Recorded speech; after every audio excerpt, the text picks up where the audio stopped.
Hey y'all, iRick Guy here, and I've got my microphone. You can find it linked within this video's description, attached to my a7R4. There is a lot of background noise, and I don't know how much is being canceled out by this, but there's a waterfall down there. So there's a lot of background, well, I wouldn't call it a waterfall, it's rapids.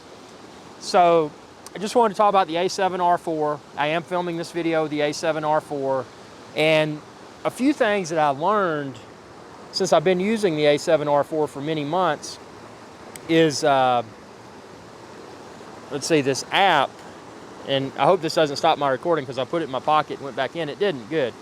So this app right here is showing me what I'm recording, and it's paired to my a7R4.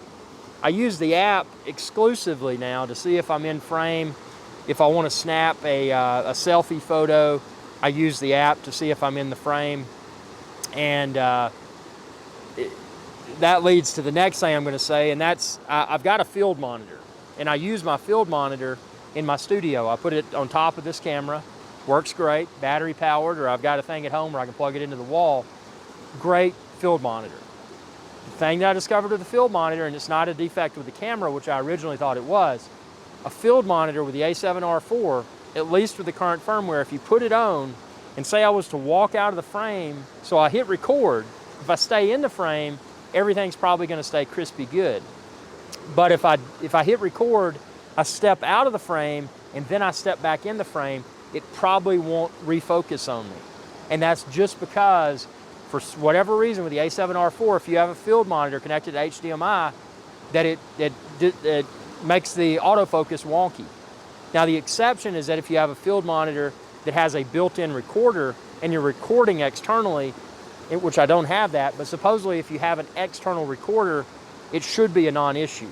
Small gripe, again, I've got the app, actually it's a free app, the Image Edge Mobile that I'm using right now. But, you know, I will say that the first version of the Image Edge Mobile, and this used to be called Play Memories, by the way, but the first version of it was prone to crash a lot. It was prone to, when I started recording, it would fail, and I wouldn't be able to confirm whether I'm in the frame or not. It had its issues, but this version, the current version that I'm using as of January the 4th of 2020, so far it's been really stable. And again, this is on, I'm just using the iPhone XR. So, you know, good way to confirm if you're in the camera's field of view. a7R4, let's get past all that stuff. Phenomenal camera. This camera uses the newer battery that was first introduced with the a7R3 and the a7Riv, which is an exceptional battery. Really good battery life. Blows away the battery life of the older cameras like the a7R2 that use the older style MPFW50 battery. Those batteries were small and lightweight, but God, I had to carry so many of them because they consumed, the batteries died so quickly. This battery is a boss. Really nice. a7R4, something else I really love about it, the dials on the top, they lock. I've got the main one where I can switch among aperture priority, shutter priority, video, auto, etc. Works excellent. I can lock it and it doesn't, if I put it in my pack, it doesn't move. I don't know if you've ever run into that problem where you switch from video mode to S&Q mode inadvertently to get home from a shoot and realize, oh man, I recorded all these videos, but they're all slow motion. That lockable knob is a huge convenience. Also the lockable knob on the exposure. That's been nice as well. The one thing that I wish that a7R4 had, and I don't know why they didn't put it there because it would have made the a7R4 the perfect camera.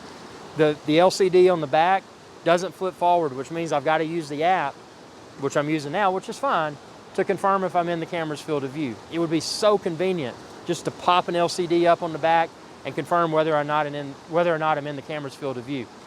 Curiously enough, Sony did release an APS-C camera that uses this battery that has an LCD on the back that can flip up and face forward. So hopefully that means it's going to come to the full frame series very soon.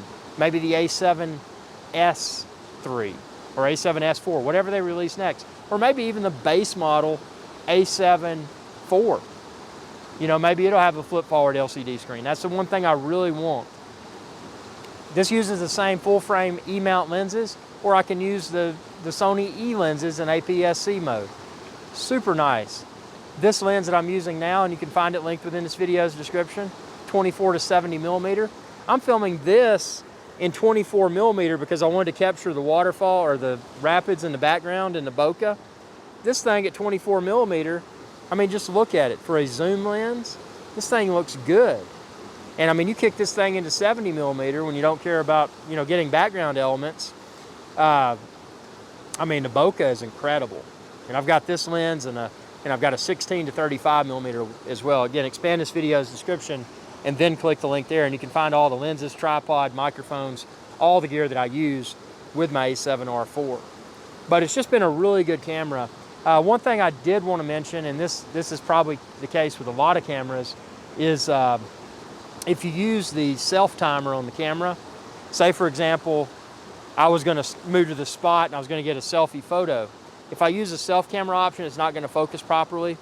For that reason, what I do, I use the countdown, whether it's 2 seconds, 5 seconds, 10 seconds, or whatever, and I snap the photo within the app, put my phone in my pocket, and I'm able to do selfies and get them perfectly focused. But that was a mistake I made in the beginning. I was saying, oh, I can just use the self timer. No, because the self timer is probably not going to allow it to focus unless you were already standing there. The self timer is probably not going to allow you to focus properly. But yeah, just a rock solid camera. Again, for video, for stills, rock solid for both. And having that additional megapixel count, what is it, 61 megapixel?